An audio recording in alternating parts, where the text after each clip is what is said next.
Abriu a tela? Tá Então, aparecendo? vamos dar início, então, agora realmente à parte científica da reunião, né? Bom dia, meu nome é Caroline, eu sou fellow do serviço e hoje eu vou apresentá-la com o tema lentes de contato e astigmatismo. Eu gostaria de agradecer ao Dr. César por ter me ajudado na confecção da aula. Astigmatismo consiste numa condição de refração em que se formam duas linhas focais separadas entre si sobre a retina ao invés de uma, fazendo com que o paciente perceba uma imagem borrada. Com isso, os meridianos principais do olho vão ter poderes refrativos diferentes. A classificação do astigmatismo quanto à topografia pode ser regular, quando a gente tem dois meridianos separados por 90 graus e perpendiculares entre si, e essa classificação, o astigmatismo pode ser simétrico, quando a gente tem simetria, ou assimétrico, quando a gente tem uma diferença superior e inferior. Ou também a gente pode ter um astigmatismo irregular. Nesse padrão, a gente tem meridianos que não são perpendiculares entre si. A gente pode citar como exemplo o ceratocone, a degeneração marginal pelúcida e as cicatrizes corneanas. Também podemos classificar o astigmatismo quanto à metropia. Ele pode ser hipermetrópico composto, quando os dois focos se formam atrás da retina, pode ser hipermetrópico simples, quando um vai focar na retina e o outro atrás do olho, pode ser misto, quando um vai focar antes da retina e outro após a retina, miópico simples, quando um foca na retina e um antes da retina, e finalmente um miópico composto, quando os dois vão focar antes da retina. Também podemos classificar quanto ao meridiano mais curvo. O astigmatismo é a favor da regra, quando ele é a 180, podendo variar de 0 a 20 e de 180 a 160. Pode ser contra a regra, quando o astigmatismo é a 90 graus e varia de 110 a 70, ou contra a regra, quando ele fica nesses intervalos aqui. Quanto à origem, ele pode ser corneano e representa o tipo mais comum de astigmatismo. Esse tipo de astigmatismo ele aparece na ceratometria, ou pode ser um astigmatismo interno, ou seja, causado por alguma alteração dentro do olho, seja uma opacidade, uma inclinação ou uma descentração de cristalino, ou alteração de seu formato, ou alguma coisa na retina, como a posição excêntrica da fóvea. Esse tipo de astigmatismo ele aparece na refração, mas a gente não consegue vê-lo na ceratometria. Comumente é um astigmatismo contra a regra e compensa o astigmatismo corneano quando este é a favor. E, finalmente, o astigmatismo misto, quando a gente tem o astigmatismo na córnea e o astigmatismo interno. Existem vários modelos de lentes para corrigir astigmatismo. A gente pode citar as lentes rígidas e as lentes gelatinosas e gelatinosas tóricas, cada uma com uma indicação específica e seus modelos. No caso da lente rígida, a gente tem as lentes esféricas, que normalmente a gente utiliza para astigmatismos até 3, a lente tórica anterior, que é utilizada para corrigir um astigmatismo residual, ou seja, um astigmatismo que não foi possível corrigir com a face posterior da lente,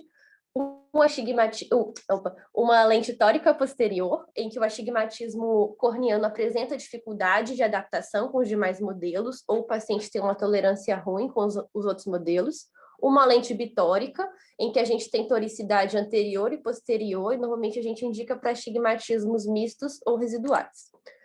No caso da lente gelatinosa, a gente tem a gelatinosa esférica e a gelatinosa tórica. A gelatinose esférica é indicada para astigmatismos baixos, de até meio, e a lente tórica, normalmente, a gente indica para astigmatismos maiores que 0,75. Ainda em relação às indicações da lente gelatinosa tórica, a gente pode utilizá-la no caso dos astigmatismos corneanos, quando a gente tem principalmente uma intolerância à lente rígida esférica, quando o paciente tem uma visão inadequada com esse modelo de lente rígida, ou temos algum astigmatismo residual, ou quando tem alguma dificuldade na adaptação, quando a lente não ficou no padrão bom. Além disso, a gente também pode usar a lente gelatinosa tórica quando o astigmatismo é só cristaliniano ou é um astigmatismo misto, em que a visão com a lente gelatinosa esférica ou a lente rígida não é satisfatória. Em relação aos sistemas de estabilização, a gente tem vários. O principal é o prisma de lastro. Ele consiste em um prisma de 1 a 1,5 dioptria de base inferior, com o centro a 6 horas, que vai exercer uma função de peso, de forma a tentar estabilizar essa lente. Com esse prisma, a gente vai ter um certo aumento de espessura. nessa região inferior da lente, o que vai fazer com que o movimento seja um pouco menor e pode causar edema, hipóxia e desconforto. Além disso, como a gente está diante de um prisma, a gente pode ter esse efeito prismático vertical, principalmente quando a correção do astigmatismo é em apenas um dos olhos. Essa figura aqui abaixo exemplifica alguns modelos de prisma de lastro, de acordo com o modelo da lente, sendo que essa região mais escura, ela representa a região mais espessa da lente. Também temos o desenho truncado, que consiste na remoção de meio a 1,5 de largura na borda inferior horizontal da lente. Com isso, essa região que foi cortada, ela vai exercer um apoio na pálpebra inferior, e essa região deve estar no limbo inferior.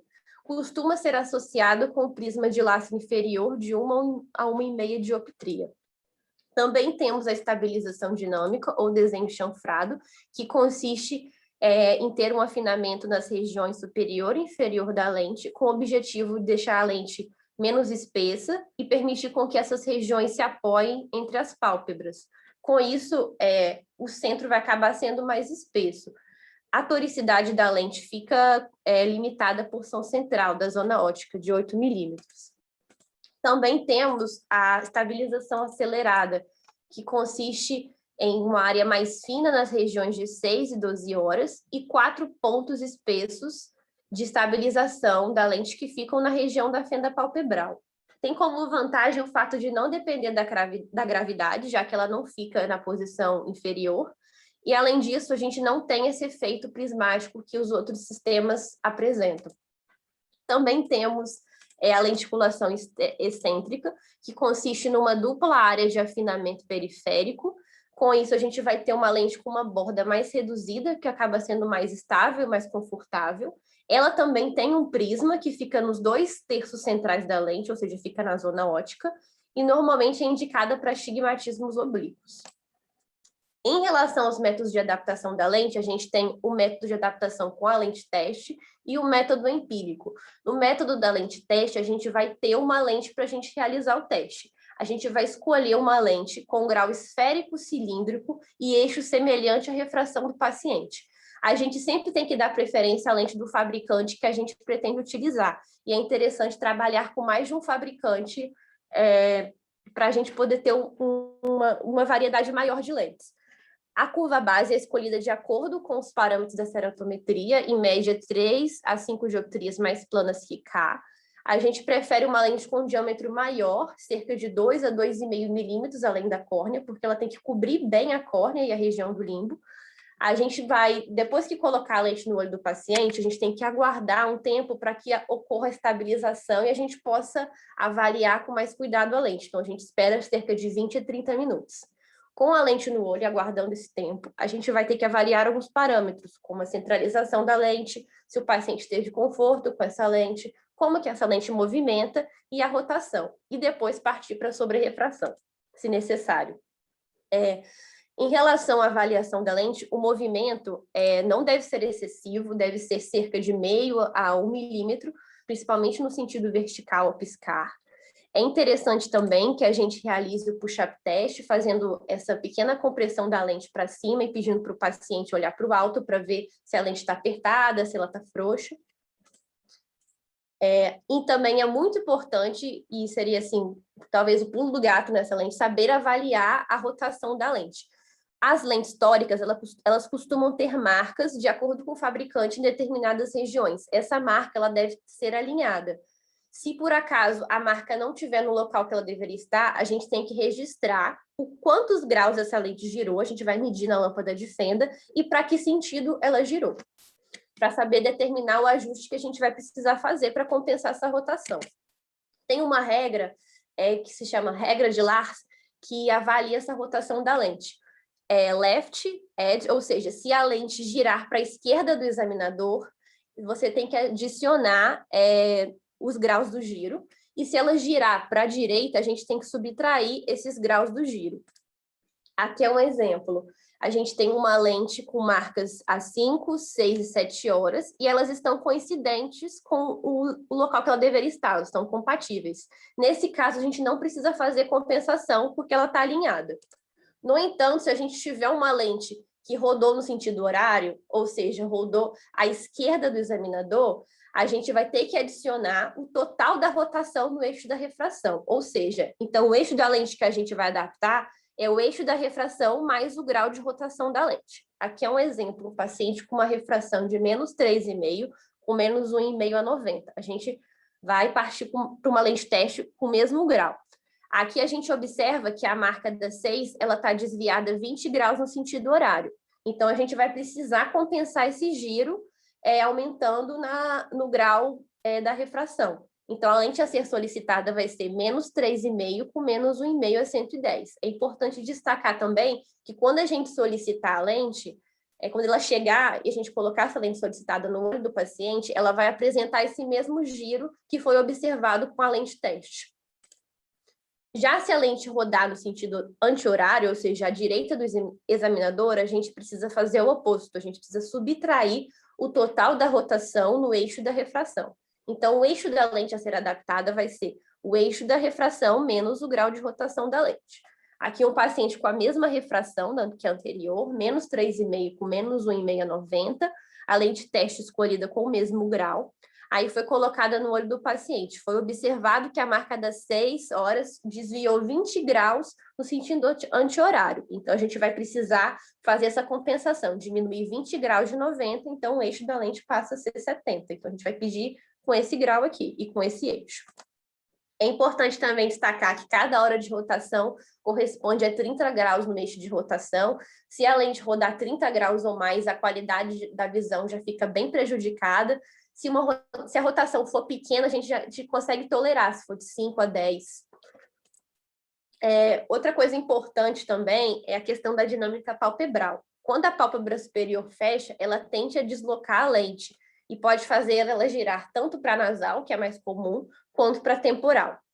Outro ponto importante é saber que essas marcas de orientação da lente, elas vão servir para determinar a quantidade de rotação da lente e não determinar a localização do eixo da lente, do eixo do cilindro da lente.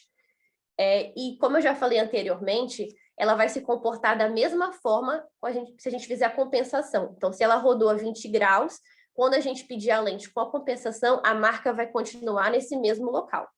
Pacientes com eixo oblíquo, eles são mais propensos à rotação. Essa imagem aqui embaixo, ela exemplifica alguns modelos de marcas a laser que as lentes têm. Nesse primeiro aqui, a gente pode observar uma lente que tem a separação em 30 graus entre 5, 6 e 7 horas. Esse outro modelo tem uma única marca, 6 horas. A marca é um pontinho. Aqui também tem 3 marcas, só que são as 3, as 6 e 9 horas. Esse outro modelo tem 3 marcas inferiores separadas a 15 graus, e esse modelo aqui tem marcas às 3 e 9 horas com separação de 10 graus. É importante também compensar a distância vértice nos 2 meridianos. Então, a gente tem aqui um exemplo, um paciente com menos 5,5, com menos 1,5 a 10 graus. A gente vai colocar essa refração na cruz ótica, então vai ficar menos 5,5 com menos 7. Compensando pela distância vértice, o grau vai para menos 5,25 com menos 6,5. Então, a lente que a gente vai testar vai ser uma lente de menos 5,25 com menos 1,25 a 10. Como eu já falei também, tem um outro método de adaptação, que é o método empírico. Nesse método empírico, a gente não dispõe de caixas de lente teste, então a gente vai ter que encomendar essa lente, baseado em dados da ceratometria e da refração. Então, vai dispensar o teste, já que provavelmente a pessoa não tem a caixa, e com isso a gente não consegue prever se vai ter uma alteração de posicionamento do eixo do cilindro. Então, a gente vai ter que pedir, pode ser que vai ter que trocar o modelo ou ter que ajustar. Como que solicita? O grau esférico, a gente usa da refração, corrigido pela distância vértice. O grau cilíndrico vai solicitar igual ou menor que o da refração, e a curva base vai utilizar a ceratometria e as opções oferecidas pelo fabricante. É importante destacar também que nem sempre a gente tem todos os eixos do cilindro no fabricante. Então, a gente vai ter que fazer uma certa compensação quando isso acontecer. No caso, se for no olho direito, se for um eixo que não tem na caixa ou disponível pelo fabricante, a gente tem que somar 5 a 10 graus no eixo da refração. Já se for no olho esquerdo, a gente vai fazer o oposto, subtrai de 5 a 10 no eixo da refração. Essa tabela aqui mostra o que eu falei anteriormente. que seria o guia para a seleção do eixo para solicitação da lente tórica pelo método empírico. No olho esquerdo, se for graus de 1 a 10 na refração, a gente vai ter que pedir a 180.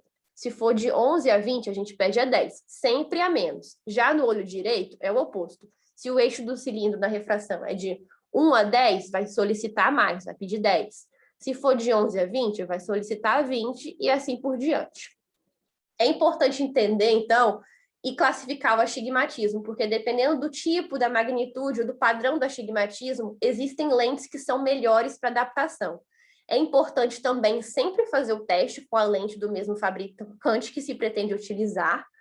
Tem que saber também avaliar corretamente a rotação e fazer as mudanças necessárias. É importante destacar também que não deve se fazer a sobrerrefração quando o eixo da lente testada for diferente da refração, porque senão isso pode gerar um vetor resultante. E também tem que lembrar sempre de corrigir a distância vértices nos 2 meridianos. Obrigada.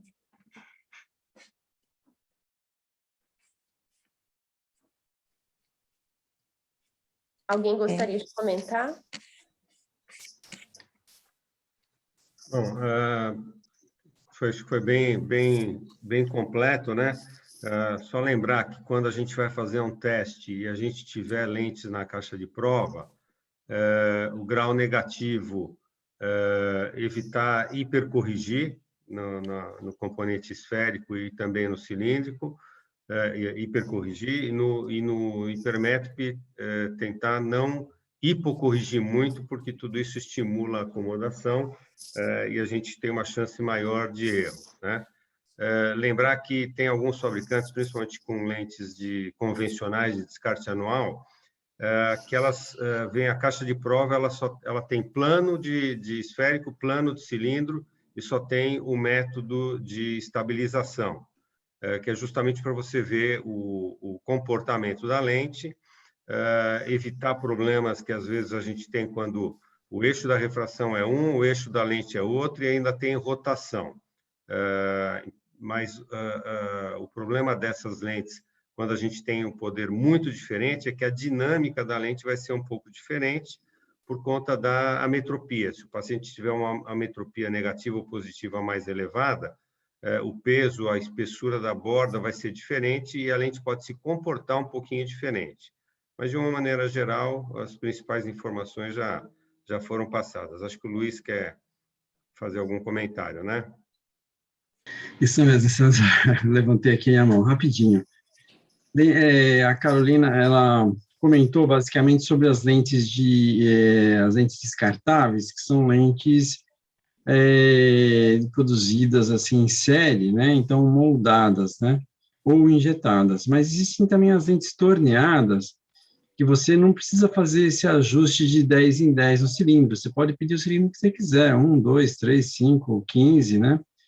E muitas vezes as lentes torneadas também elas suportam cilindros mais altos. E aí a gente tem que tomar cuidado, realmente, que nem você falou na última frase, de colocar a distância ao vértice, né? Naqueles exemplos que você deu, menos 3,5 com menos 1,5, caberia ter feito a distância ao vértice no segundo meridiano, que nem você colocou na tua última frase. Então, lembrar desses dois aspectos, né? Que precisa fazer a distância ao vértice. E se for, por exemplo, um astigmatismo hipermetrópico composto, o astigmatismo vai aumentar e não reduzir. Então, tem que tomar realmente esse cuidado, né? Da distância ao vértex e realmente o astigmatismo pode aumentar se for um astigmatismo hipermetrópico composto, que nem o César até comentou, senão você vai acomodar mais o paciente. Então, era isso que eu ia falar, e que as lentes torneadas, elas podem ser em qualquer eixo. Elas não precisam ter um eixo, assim, aproximado. Tá? Era isso, César. Obrigado, César. Normalmente as lentes descartáveis, né, que são lentes moldadas, elas têm um astigmatismo normal, a maioria até 2,25, algumas até 2,75. Em algumas situações, dependendo da visão, se é num olho ou no outro, ou nos dois, dá para a gente também usar a regra do conoide. Então, por exemplo, o paciente tem um olho com 2,5 de astigmatismo, tem um outro olho com 3,5 de astigmatismo. Nesse olho que tem o astigmatismo mais elevado, se você achar que vale a pena que ele use uma lente de um material melhor, de silicone hidrogel, dá para fazer a regra do conoide e com a visão binocular ficando relativamente boa, né? E lembrar que as torneadas têm a vantagem de você poder ter uma amplitude de curvas que não são curva única, né? São curvas baseadas na ceratometria. Então, tem uma chance maior de acerto na curvatura. Mais alguém quer comentar alguma coisa?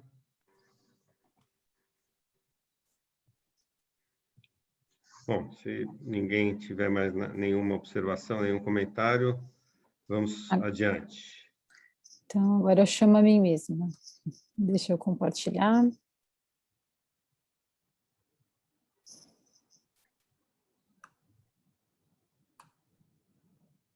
Só para você tomar cuidado que o Dr. Celso está na sala, hein? Olha, né? Pois é, eu vi. Bom dia, Celso. Estão vendo? Tá tudo bem? Tá. Deixa eu só diminuir aqui.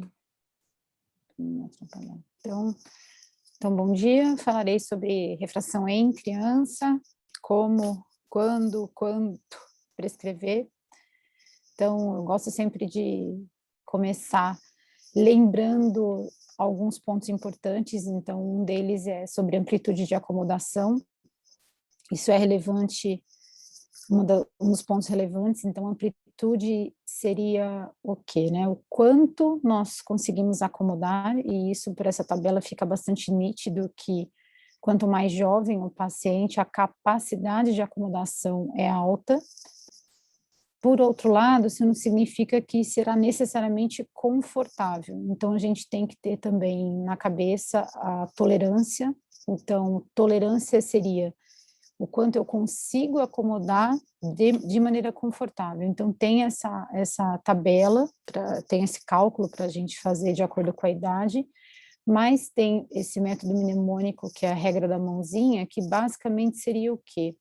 É uma média, e que com 5 anos a gente sabe que uma criança, em média, consegue acomodar com boa tolerância, ou seja, sem queixas, e a gente está falando também de não tendo alteração de motilidade ocular, até 4 dioptrias, e vai a cada 10 anos diminuindo uma dioptria. Então, com 15 anos seria 3, aí um adulto já de 25, em média 2, 35, 1, e depois acima disso já fica um pouco mais complicado.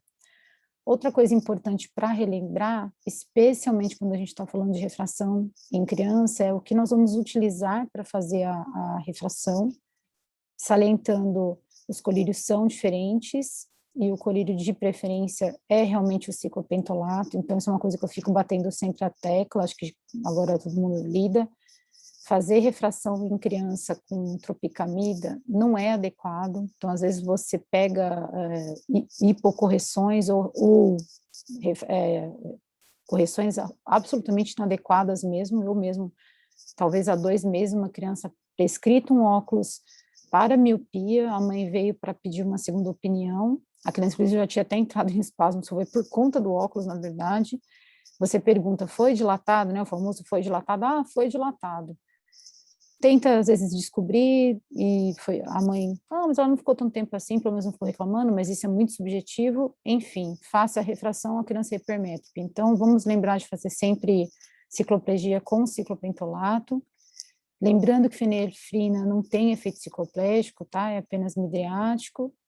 Por que cicloplegiar, né? Então, especialmente em criança, porque vai evitar o ajustamento focal pela acomodação, que é uma fonte de erro, facilita o exame de fundo de olho para midríase. Então, quem faz exame em criança, especialmente as menores, muitas vezes você fazer uma bio de fundo não é fácil, para não dizer que seja impossível. Então, você tá com a midríase também é um efeito plus para a gente.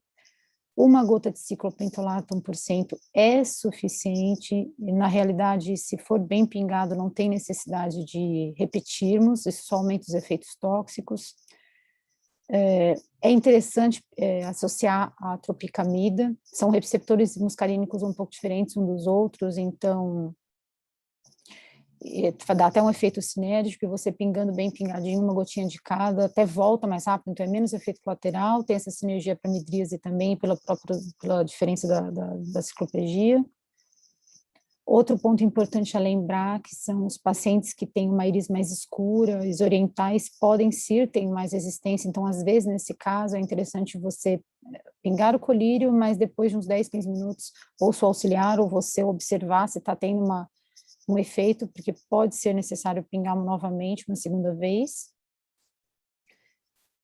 E, como, de novo, né, fico repetindo, meio repetitivo, mas a gente tem que realmente fazer psicopedia e fazer bem feito em criança, sempre, especialmente nas pré-verbais. Se você já tem uma maiorzinha que informa uma baixa de acuidade visual, queixas compatíveis com a astenopia, alteração de motilidades, tem uma suspeita ou presença de ambliopia, então a gente tem que investigar bem feito.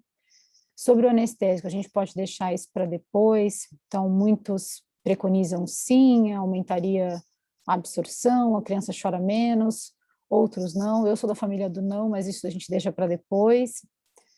E o convencimento do poder refrativo total para decidirmos a melhor prescrição para a criança. Então aqui, ó, para mostrar, olha isso, antes de pingar o colírio, e isso não necessariamente significa que tem espasmo, ela simplesmente está acomodando. Então, por mais que o autorrefrator tente ter todos os mecanismos para driblar a acomodação, é um objeto próximo que aparece ali na frente, então não necessariamente é espasmo, é só para mostrar o poder acomodativo da criança. Se a visão está normal, não é espasmo, é simplesmente acomodação. E após a cicloplegia, você vê que a criança é hipermétrope, na verdade. Então, para entrar agora um pouquinho nas ametropias, então, de maneira geral, 90% dos recém-nascidos, eles são hipermétropes e eles têm menos de +5. Então, um primeiro número aqui para a gente guardar na cabeça, valores importantes para a decisão. E nós sabemos que tem um decréscimo constante com o crescimento. Então, em média, aos 3 anos de idade, a maioria das crianças já tem no máximo mais 3,5. Então, é uma informação relevante, se isso está acima, especialmente se é muito acima, para nós prestarmos atenção, porque há perigo de, por exemplo, mesmo que não tenha desvio, ter uma ambliopia bilateral. Se for muito baixo também, especialmente agora com a babá eletrônica nova, que é o celular, né, e piorou com a pandemia, então crianças que já chegam com uma hipermetropia muito baixa também não é interessante. Aos 5 anos, a maioria da criança ainda é hipermétrope, vai ter um decréscimo por ano. Aos 6 anos, a média esperada é mais 1,75.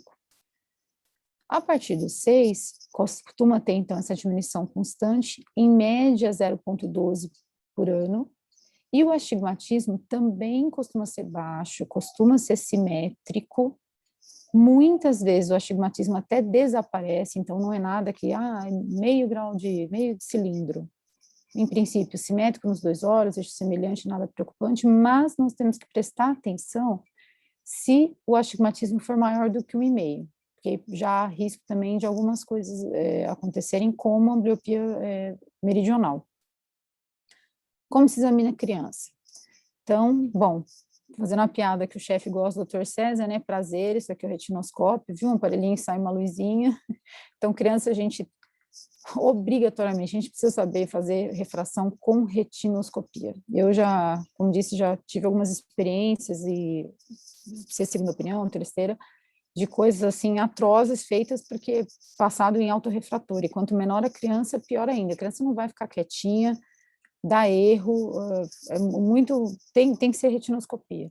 Aqui regra diz que é ascopia, brinquedinho, essas coisas, e outra coisa que eu gosto de mostrar é usar, de preferência, sempre que possível, a tabela do Ezinho, de preferência também desse que faz o logaritmo, não está exatamente logaritmo, mas seria isso de fazer o decrescente. Por quê? Porque o E tem a mesma dificuldade, então desenho, ou mesmo letras, se for ver, as letras são mais práticas para quando está alfabetizado, mas tem letras que são mais fáceis do que outras, né? E entrando devo prescrever? Então, vamos começar assim, quando não é necessário prescrever. Se o erro refrativo é pequeno, especialmente se ele for simétrico, a acuidade visual normal, se não tem astenopia, e motilidade normal, ou seja, não tem uma aforia significativa, não tem alteração do CA sobre A, né, que é a convergência acomodativa sobre acomodação, se não tem estrabismo. Quando que a gente tem que prescrever? Então, isso baseado nas queixas. Aqui é mais do que importante fazer uma anamnese cuidadosa, porque já é fundamental fazer uma anamnese cuidadosa num adulto. Na criança, então, às vezes isso é complicado, depende também da relação com os pais, então a gente tem que prestar bem atenção em alguns pontos que eu vou agora falar um pouquinho com mais detalhe. A acuidade visual sempre que possível, então, crianças muito pequenas, a gente às vezes não consegue tirar a acuidade visual mais refinada, mas sempre que possível fazer a acuidade visual. Prestar muita atenção em alteração de motilidade e depende também, evidentemente, da metropia encontrada. Meu gato está querendo aparecer aqui, está subindo na mesa, querendo aparecer. Então, falando um pouquinho das queixas, né? Como eu tinha dito anteriormente, muitas vezes isso depende da informação trazida pelos pais e muitas vezes sintomas indiretos. Então, eu brinco, é muito difícil uma criança chegar e falar, olha, mãe, eu fechei esse olho aqui e agora não estou enxergando bem com esse. Então, são algumas coisas óbvias, outras nem tanto. Nessa história da anamnese, então, conversar bastante com os pais, perguntar. A gente tem que tomar cuidado, porque o que às vezes é interpretado como astenopia pode ser provocado por várias outras causas, como olho seco. Então, não é de se esperar, mas está sim tendo muito mais olho seco nas crianças. De novo, de certa forma também atrelado com esse excesso de atividade de perto, a criança vai piscar menos, então não deixe de fazer um boot. A gente às vezes passa batido isso em criança, mas tem que fazer. Má postura. A criança, outra coisa relativamente comum de ser confundida é crise alérgica. A criança pode ter dor de cabeça por outros motivos também. Bruxismo. Então, é sempre interessante fazer uma avaliação, eventualmente até multidisciplinar. Acuidade visual sem correção, normal, mas a gente tem que tomar cuidado, porque não necessariamente isso significa que não haja um problema. Especialmente no hipermétrope, porque o míope é aquela coisa mais assertiva. Você é míope, você não consegue fazer nada, você não enxerga. Mas o hipermétrope, ele tem a acomodação. E lembra daquela tabela inicial, quanto menor a criança, maior essa capacidade. Então, você fazer um teste de acuidade visual, que muitas vezes não demora nem um minuto, a criança consegue acomodar, consegue uma visão normal, isso não significa que ela não está fazendo um esforço muito grande e que isso ao longo do dia seja insustentável e possa levar queixas como, então, sintomas indiretos. Desatenção, criança agitada, não tem paciência, às vezes pode ser um auto-hipermétrope que não consegue ficar acomodando o tempo inteiro, né? Reforçando de novo a história do E. E outra coisa também que eu já vi algumas fontes de erro, o optotipo isolado, ele serve, na verdade, para diagnóstico de ambliopia. Então, uma vez, alguém já havia comentado comigo, eu fiz um teste para criança, tal, e como que foi? Foi com a letrinha que eu tinha separado, quer dizer, isso, na verdade, você pode estar, ao contrário, superestimando a visão, porque quando a gente coloca na tabela, é mais difícil. Então, o optotipo isolado serve, na verdade, para diagnóstico de ambliopia. E, de novo, não esquecer de checar a motilidade. Porque é muito comum de ser esquecida no exame. Criança costuma ser um pouco mais comum as pessoas fazerem, mas não é incomum também, infelizmente, vai examinar a criança e não faz motilidade ocular. Falando um pouquinho de hipermetropia, então, agora destrinchando cada tipo de ametropia. Então, as altas ametropias, no caso do hipermétrope considerado acima de 5, mesmo sem desvio, como eu havia falado, tem um risco de ambliopia bilateral. Então, o desconto tem que ser menor. Por quê? Porque o esforço acomodativo, às vezes, é tão grande que deixa de acomodar. Então, vamos lembrar de novo daquela tabela da tolerância, de uma criança de 5 anos conseguiria tolerar 4. Uma coisa é ela ter 4,5, ou ter 5. Outra coisa é ela ter 8. Então, embora ela teria uma tolerância de 4, 8 é tão grande que isso foge um pouquinho da regra, tá? Então, não esqueça que em graus mais altos o nosso desconto não pode ser tão alto. como eu disse, atenção a essa história de déficit de atenção, inquietude, porque isso pode ser um sinal indireto de que a criança é alta-métrope e pode, e não é também incomum acontecer, alta-metropia e não necessariamente não ter estrabismo, porque se a alta-hipermétrope desenvolve uma esotropia, é meio óbvio, o pai procura. Mas eu já tive várias crianças, inclusive com esse diagnóstico, a tomar a medicação para transtorno de déficit de atenção, e na verdade ela tinha 8 de hipermetropia. Corrigiu, acabou a inquietude, o déficit de atenção. Eu já falei, né, que as altas ametropias, a regra da tolerância não é respeitada, então o desconto tem que ser menor. Isso varia um pouco, mas de maneira geral, para dar um guideline, entre 0,5 a 1,5 esférico, dependendo de cada situação, do bom senso, a gente também tem critério. E outro ponto extremamente importante, o desconto, gente, é sempre igual em ambos os olhos, porque nós temos que manter a acomodação igual. Então, não existe essa história de 1/3, 2/3. Então, imagina se há uma anisometropia, você dá 1/3, 2/3. Fica completamente diferente. Então, desconto é sempre igual. Exemplo, é mais 7, eu vou descontar 1, vai ser 6. Entende? Ou um olho é mais 5, o outro é mais 6. Se eu vou descontar, estou dando genérico, mais 1, então vai ser mais 4, mais 5, tá? Não esqueçam disso, é importante.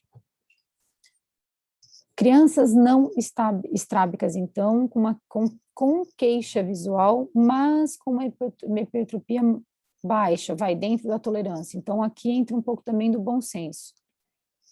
Outra coisa para falar da história da tolerância, aquilo é uma coisa média, tá? Um guideline para nós pensarmos, mas a gente tem que ter bom senso sobre isso de aguenta bem, a metropia dentro da tolerância acomodativa. Por quê? Se mesmo assim a criança mantém uma dificuldade escolar, ou uma astenopia de fato, ou uma cefaleia que não é justificada por outra causa, ou você fez investigação, foi dentista, foi psicopedagogo, a gente tem que pensar, porque mesmo com uma utilidade normal, mesmo com uma refração dentro da tolerância, e você fez toda essa avaliação, uma refração normal pode, se ela for uma normal alta, no limite superior, ela está causando uma queda no rendimento escolar, então a gente pode fazer uma prescrição parcial.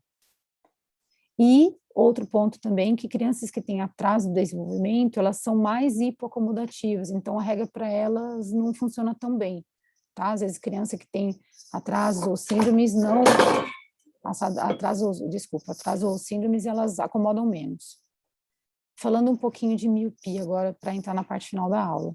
Então, nas crianças pequenas e pré-escolares, se você já diagnostica, então, uma miopia baixa, você pode até acompanhar, mas a gente tem que acompanhar muito de perto, porque não é de se esperar, e lembrar das coisas recomendações, então, aproveitar que o Celso está aqui, depois ele pode comentar, a gente ficar em cima de controle de eletrônico portátil, recomendar a exposição solar, fazer acompanhamento para prevenir essa progressão de miopia.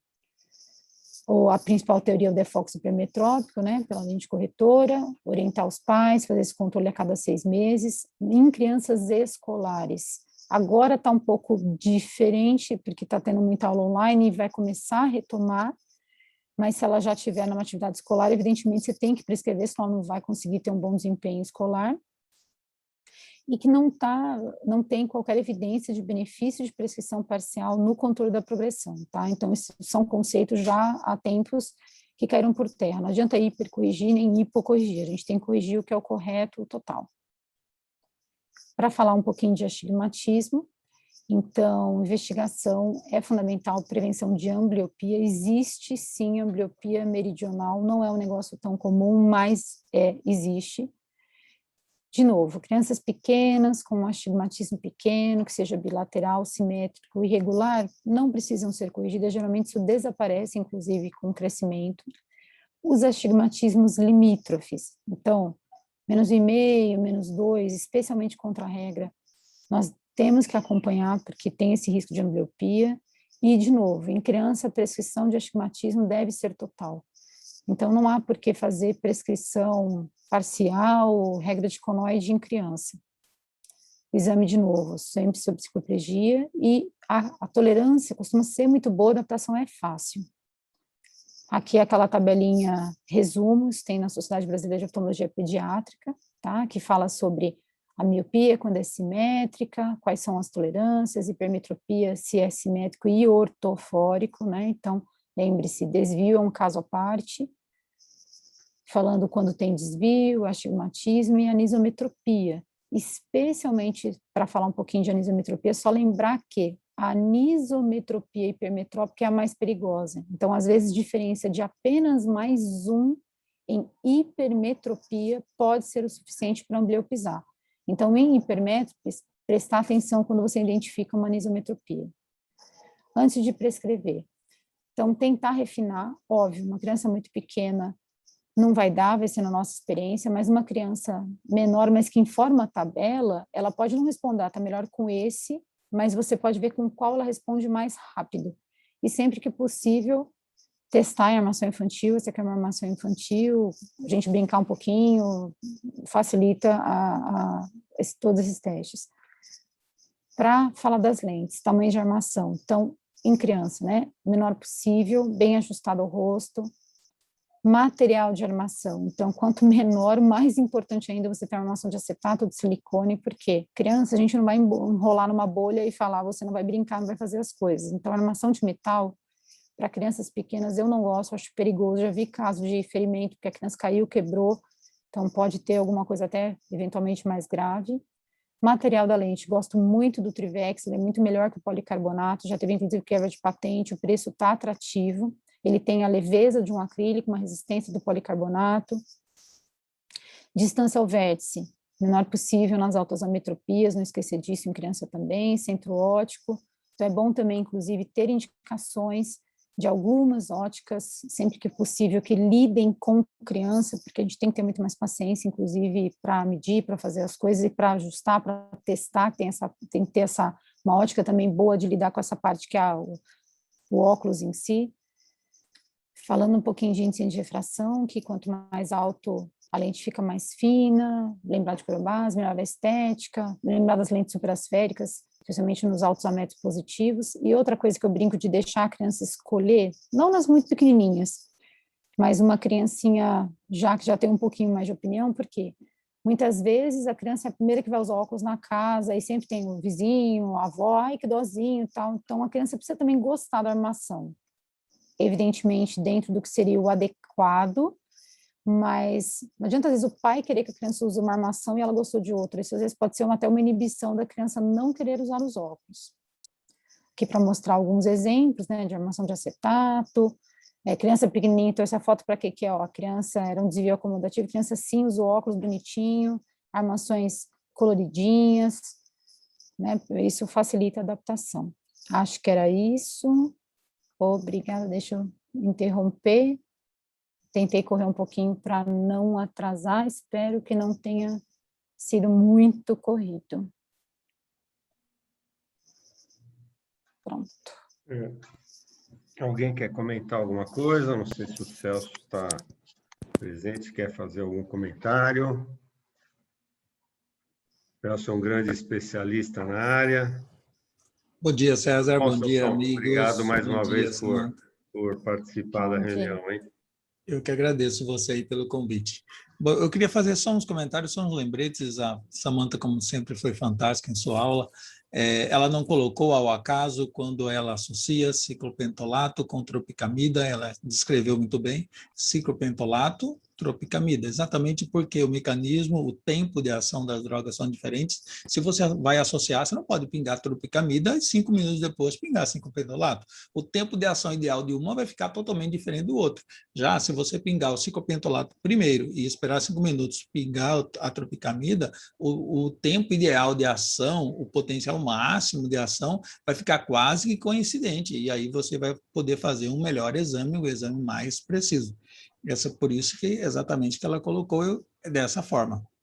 E um outro aspecto importante, na miopia, existe essa tabela das BOP, praticamente é uma tabela baseada na APOS, a Associação Americana de Oftalmologia Pediátrica, E foi uma tabela desenvolvida praticamente no começo dos anos 2000, a gente não tinha essa panaceia de uso de eletrônicos portáteis, então hoje você quer que a criança tenha atividades mais distantes e o mundo digital é impossível a criança não entrar nele. Então eu quero que essa criança veja de longe, mas ela vem com 2 de miopia, com 2 anos, eu falo, mãe, não precisa de óculos. Então para mim isso já está um contrassenso, isso aí não é como não precisa. Não, ela pode não ficar o dia inteiro, mas você pode prescrever um óculos para essa criança, mãe, na hora que você quiser liberar a televisão para ela e tudo mais, para ela focalizar, para ela poder ver a galinha pintadinha e não ouvir a galinha pintadinha,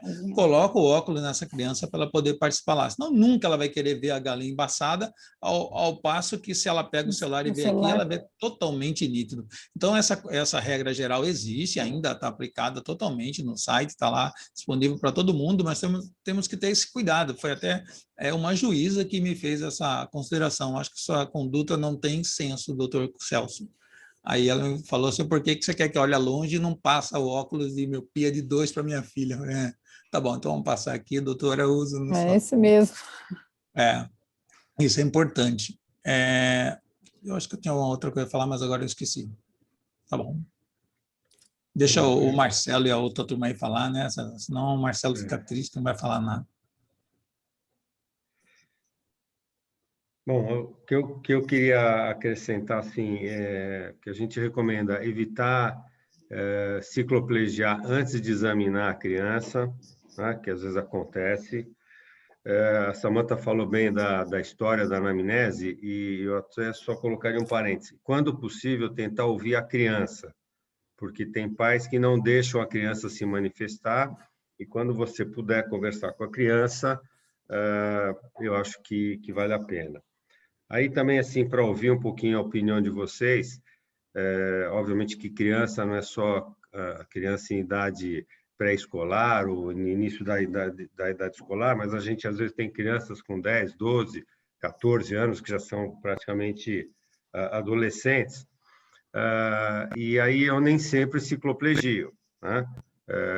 Eu levo muito em consideração a queixa, a história, a queixa, a acuidade visual, se tem ou não alteração da motilidade extrínseca, e se a queixa é astenopia, e realmente é astenopia, aí não tem muito jeito. Mas quando a queixa é baixa de acuidade visual, se eu fizer uma refração dinâmica, aí obviamente eu estou falando de fazer uma refração com cuidado, com retinoscópio, se eu achar uma acuidade visual compatível com o erro refrativo que eu achei na minha refração, muitas vezes eu não cicloplegio, tá?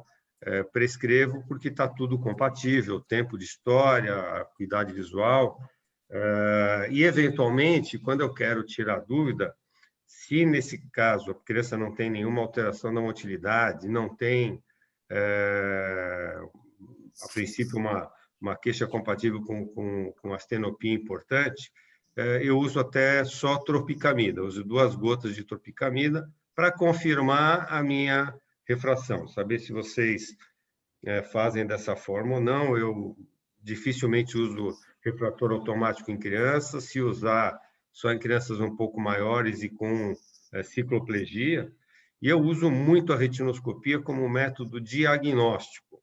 Então, qualquer criança que eu vá examinar, se a criança não tem queixa nenhuma, veio só porque a escola pediu, visão normal, não tem alteração de fundo de olho, de motilidade, eu sempre faço uma retinoscopia, porque dá para a gente ter uma ideia de alterações de córnea, eventualmente de cristalino, ou até altas ametropias, né? Basicamente, acho que eram esses os comentários, e só, não sei se vocês viram que saiu um artigo essa semana no Estadão, que gerou, acho que um pouco de polêmica, que eu acho desnecessária, falando sobre uma pesquisa que teria sido feita com oftalmologistas sobre miopia, e que esses oftalmologistas teriam sido consultados pelo CBO e detectaram um aumento enorme nas miopias. Quer dizer, isso foi uma coleta de informações e de impressões sem nenhum respaldo científico propriamente dito. e isso causa, obviamente, um monte de gente alarmada. Celso, eu não sei o que você acha, mas essa coisa, principalmente de algumas sociedades que você conhece e participa, epidemia de miopia, que a miopia vai acabar. No Brasil, eu acho que isso não é uma realidade. A gente tem trabalhos, teve um trabalho que eu participei há uns 10, 15 anos atrás, já nem lembro, em escolas públicas foi 5% de miopia. Teve um outro estudo agora que o Mauro Campos trabalhou com, acho que 17 mil crianças, e achou também uma porcentagem muito menor. Então, assim, é uma preocupação, é um cuidado que a gente tem que ter, mas longe de ser epidemia que se fala em outros locais do mundo. Tá? Não sei o que você acha disso tudo, mas enfim. Porque nessa questão o ambiente vai interagir com algumas estruturas que elas estão ali daquela forma por herança genética. Então, se você tem uma estrutura que não favorece o crescimento maior do globo ocular, se você tem um excesso de exposição a eletrônicos, você pode fazer até um desvio ocular, fazer uma esotropia, ou mesmo ter alterações relacionadas com outras formas de desconforto ocular, como uma estenopia pelo excesso de visão, mas pode até não fazer miopia, e até não fazer uma alta miopia, pela questão genética, porque existe essa interação do gene com o meio ambiente. Mas nas minhas mãos, por exemplo, fica difícil eu falar que está aumentando a miopia, porque cada vez mais eu tenho pacientes fazendo controle, pais informando outros pais, o pai não fala nada, mãe falando para outras mães, então com isso aumenta o meu número de pacientes. Então eu tenho um viés para o meu lado que sempre vai estar aumentando a miopia, então eu nem toco nesse assunto, porque para mim não sempre vai estar aumentando, porque vai ter mais gente falando que está fazendo controle e tal, tem novas lentes e tudo mais, e vai acabar vindo cada vez mais. Mas os que não trabalham com isso têm relatado que está chegando mais gente. E, agora, o que é mais, de repente era 5, 7, como o César falou, e passou para 10, eu acho que nosso salto como a Ásia realmente dificilmente vai acontecer. Mas o maior problema que eu vejo nisso, nesses excessos dos eletrônicos, são as alterações psiconeurológicas que as crianças vão tendo de comportamento e tudo mais, não tem paciência nem para esperar uma propaganda na televisão, num canal aberto. Então, isso tudo vai fazer um dano irreversível para essa criança. Então, esse controle desses eletrônicos... O celular virou chupeta. E é verdade. Antigamente, dá mamadeira, dá chupeta, que a criança para de chorar. Agora dá o celular, põe a galinha pintadinha e verdade. A gente tem que fazer exame ouvindo a galinha pintadinha. É verdade. Bom, mais alguém quer fazer algum comentário, alguma observação, alguma pergunta? Senão vamos seguir em frente. E agora já vamos estar um pouquinho atrasados. Não sei se você está com algum problema de horário. Não, estou tranquilo. Tá. Então, seguimos na ordem, chefe. Vou chamar o Guilherme para apresentar o caso clínico de lente de contato. Parece que houve uma troca aí de informações e ele vai acabar apresentando um caso de refração também, mas não tem problema. Gente, bom dia. Eu sou o Guilherme Macedo, residente de segundo ano. Vou apresentar um caso que eu tive a ajuda do Dr. Marcelo Kinge. Queria agradecer ele pelo apoio. É um paciente do sexo feminino, de 23 anos, estudante de enfermagem, procedente de São Paulo. É uma paciente que usa óculos apenas para leitura. Segundo ela usa apenas no período da noite. Ela vai para o estágio da manhã e à tarde sem óculos, mas à noite ela acaba tendo astenopia após longos períodos de leitura com óculos. Ela refere uma cefaleia frontal. E ela nega o uso excessivo de telas. O paciente não tem história de antecedentes pessoais e familiares, e de antecedentes oftalmológicos, ela refere o uso de óculos desde os 6 anos de idade, e na infância ela fez uso de tampão no olho esquerdo para tratamento de ambliopia. No exame físico, ela apresenta uma acuidade visual sem correção, no olho direito de 20/20, no olho esquerdo de 20/30 parcial, biomicroscopia anterior de ambos os olhos, pálpebras e cílios sem alterações, conjuntiva clara, córnea transparente, câmara anterior formada sem reação, íris trófica ou cristalino transparente, pressão intraocular de 10 em ambos os olhos, a motilidade ocular extrínseca sem alterações, ela apresentava uma exoforia discreta no couve alternado, e na fundoscopia de ambos os olhos também sem alterações, de óptico rosa, bem delimitado, escavação do 0,2, brilho macular preservado, vaso sem alterações e a retina aplicada. Então, quanto à refração, né, ela usava o óculos plano no olho direito, com cilindro de menos meio a 80, chegando a 20/15 -1. No olho esquerdo, de mais 1,5, com -1 a 12 graus, chegando a 20/25 +1. A gente realizou uma refração dinâmica com balanço acomodativo, encontramos mais 0,75, com menos 0,25 a 80 graus, chegando a 20/20. No olho esquerdo, mais 2, com -1,25 a 15, chegando a 20/20 -2.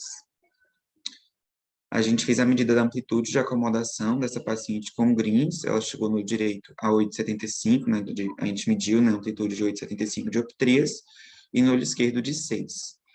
A gente fez a refração estática também, encontramos o mesmo valor da refração dinâmica com o balanço acomodativo, né, mostrando que a gente fez um balanço adequado. Eu queria salientar a questão da amplitude de acomodação, é uma paciente de 23 anos, então a gente esperava encontrar uma amplitude aí próximo de 10, e essa paciente apresentava amplitude no olho direito de 8,75 e no olho esquerdo de 6. Então, para a hipótese diagnóstica, uma paciente que apresenta um astigmatismo misto em ambos os olhos, e que ela vem com uma queixa de astenopia, né, uma dificuldade para manter leitura por longos períodos, e uma amplitude de acomodação reduzida, o que nos fez pensar num diagnóstico de insuficiência de acomodação.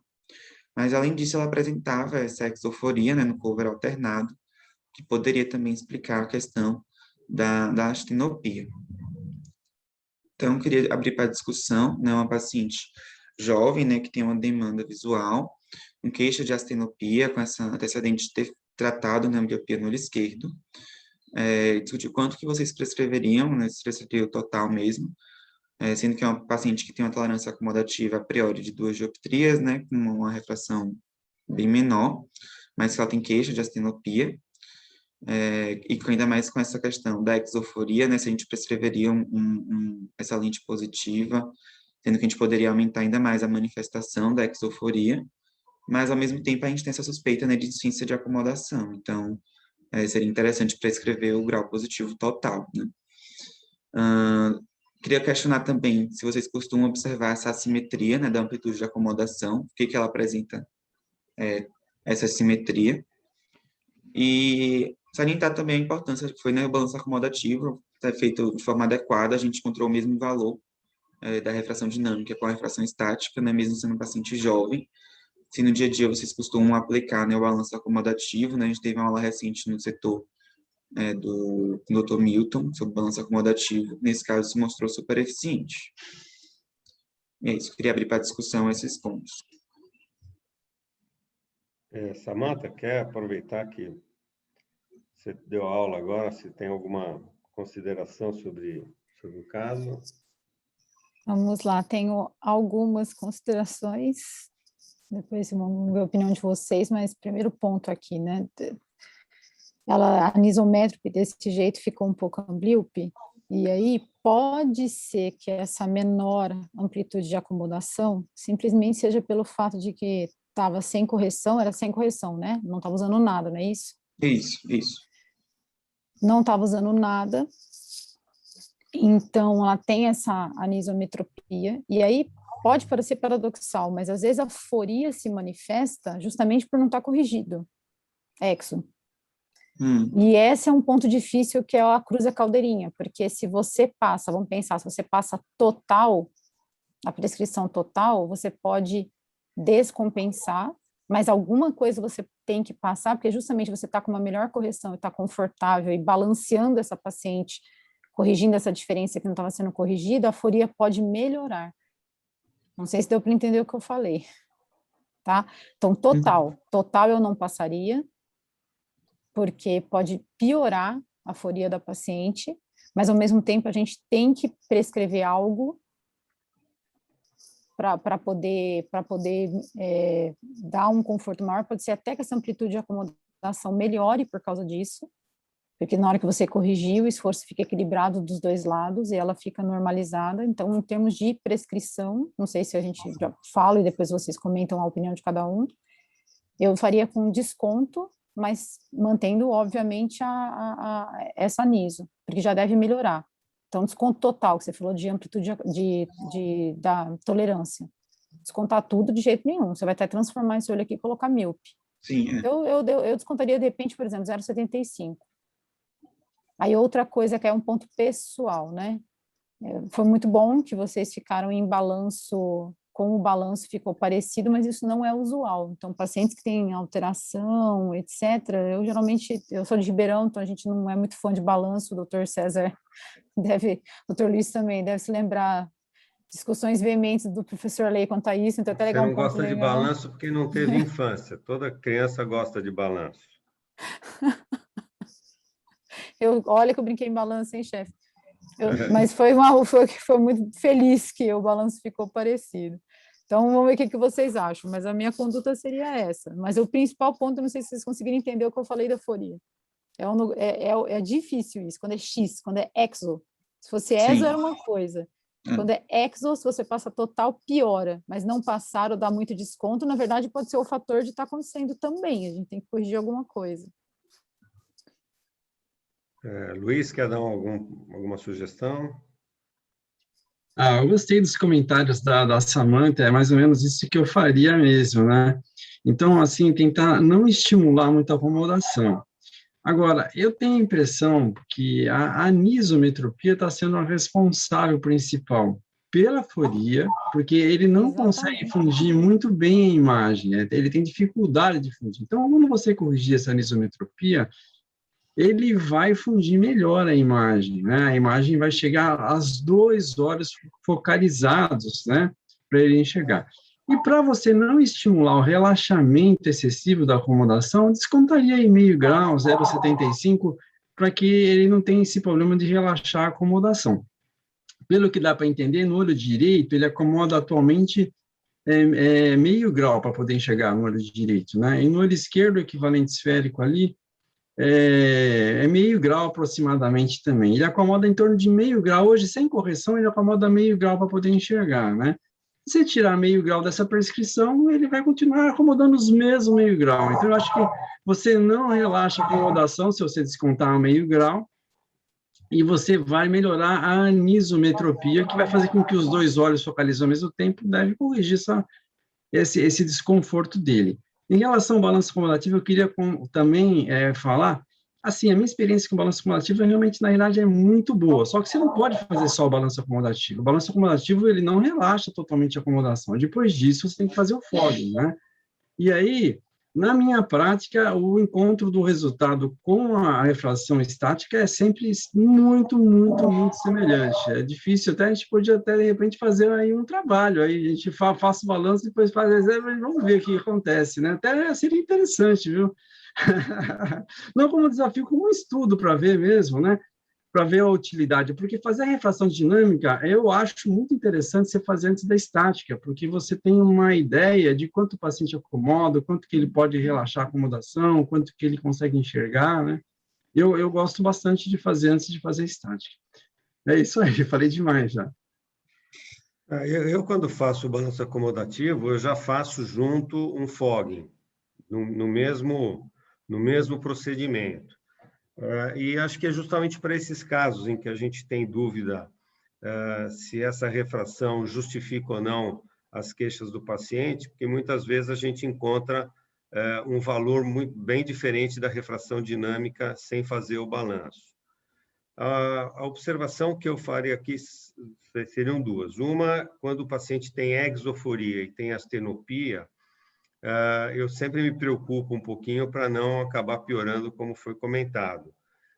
E, às vezes, eu peço também um teste ortótico, porque, às vezes, esses pacientes com oclusão ou com alguns exercícios pode melhorar a queixa sem precisar da prescrição. É que aqui, como ele é amblíope, tem uma anisometropia, a gente acaba prescrevendo. E só lembrar também, que é uma coisa que eu sempre falo, mas que esse paciente ele tem mais meio com mais 0,25, mais 0,75 com mais 1,25.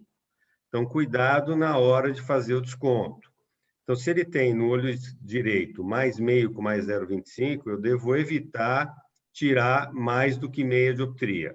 É óbvio que aqui a gente não tiraria, provavelmente, mais do que meia dioptria, mas só para lembrar que você pode até prescrever o cilindro negativo, não tem problema nenhum. O importante é raciocinar em relação à metropia que o paciente tem.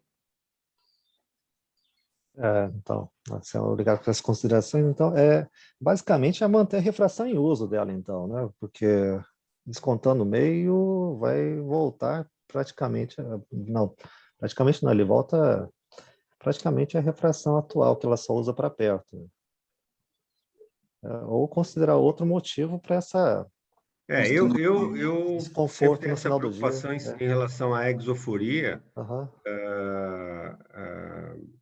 Eventualmente, assim, se não tiver nenhuma implicação sensorial mais importante da exoforia, aí a gente até pode emendar com a aula do Celso, saber se nesse caso, uma lente acomodativa poderia ajudar se a gente não achar uma outra explicação para essa astenopia. Maravilha.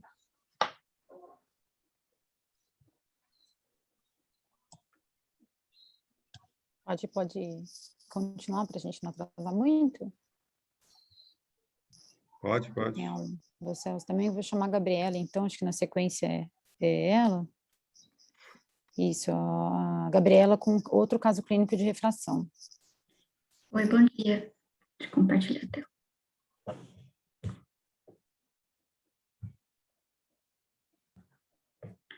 Estão conseguindo ver a tela? Sim. Tá.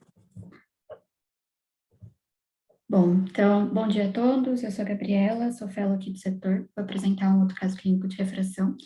Gostaria de agradecer a doutora Samantha, que cedeu o caso e também me orientou. Então, nosso paciente é de sexo masculino, de 6 anos, natural e procedente de São Paulo. Ele foi trazido pelos pais com uma queixa de que a criança rejeitava os novos óculos e enxergava grande com eles. Então, os pais trouxeram para uma segunda opinião, porque numa consulta de rotina foi encontrada uma refração de mais 7 em ambos os olhos, segundo eles, sendo prescrito um óculos, porém a criança rejeitava esses óculos e referia enxergar as imagens aumentadas. Eles negam dificuldade visual, cefaleia ou desvio ocular, de antecedentes pessoais nada de nota, oculares familiares também. No exame oftalmológico, as pupilas, biomicroscopia, fundo de olho, todos sem alterações. No teste ortóptico, o Richtberg era centrado. No cover para longe e perto, ele era orto. Motilidade ocular sem alterações. E o títmus de 50 segundos de arco. A acuidade visual sem correção era de 20/30 em ambos os olhos. E os óculos em uso, né, esse que foi prescrito na última consulta que o paciente se queixava, era de mais 3,5 menos 1 a 5 e mais 3,5 menos 1 a 170. O paciente chegava a 20/25 em ambos os olhos. Então, foi checada a refração sob psicoplegia e a gente obteve mais 5,25 menos 0,75 a 10 e mais 5,25 menos 0,75 a 170 e não mais 7, né, como os pais referiram. E o paciente também chegava a 20/20 em ambos os olhos. Aqui eu coloquei também a refração transposta. De hipótese diagnóstica, então, a gente tem um astigmatismo hipermetrópico composto em ambos os olhos. E aqui, na conduta, eu gostaria de talvez abrir para discussão também, se tiver tempo, para ouvir a opinião dos professores sobre o quanto vocês prescreveriam para essa criança. Alguém gostaria de comentar?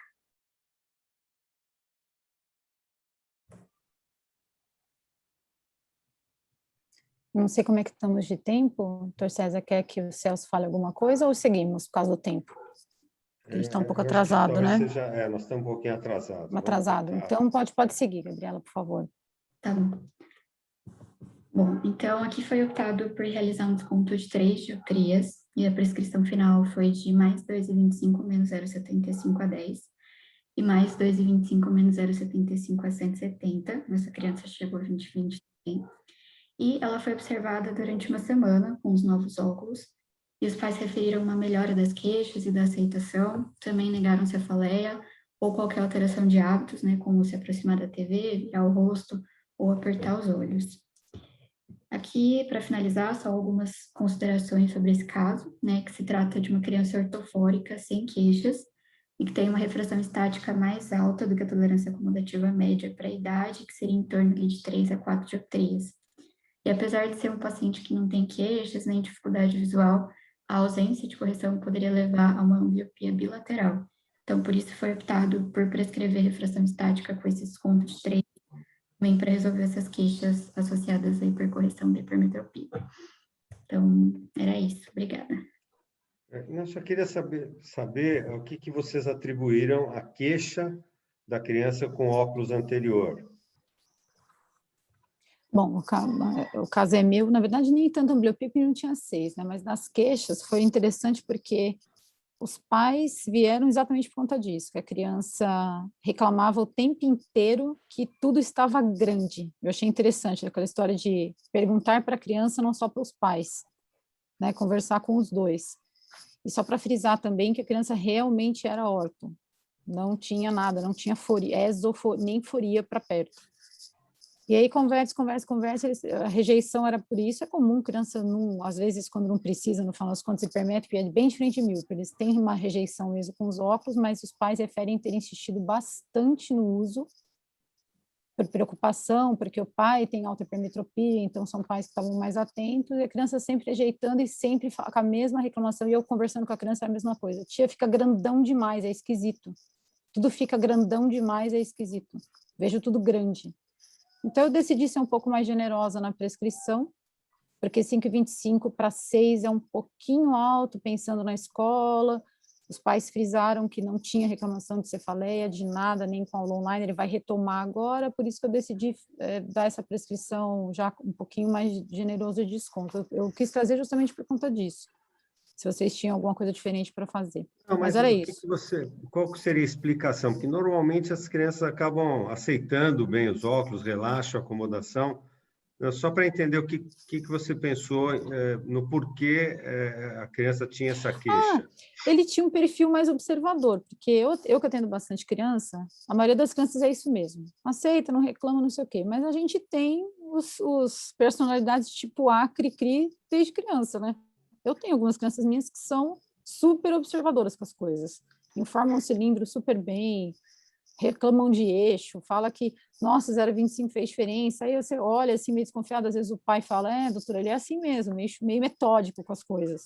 Então, quando uma criança está com uma queixa consistente, realmente, né, a lente hipermétrica não deixa de ser uma lupa, né, lente positiva.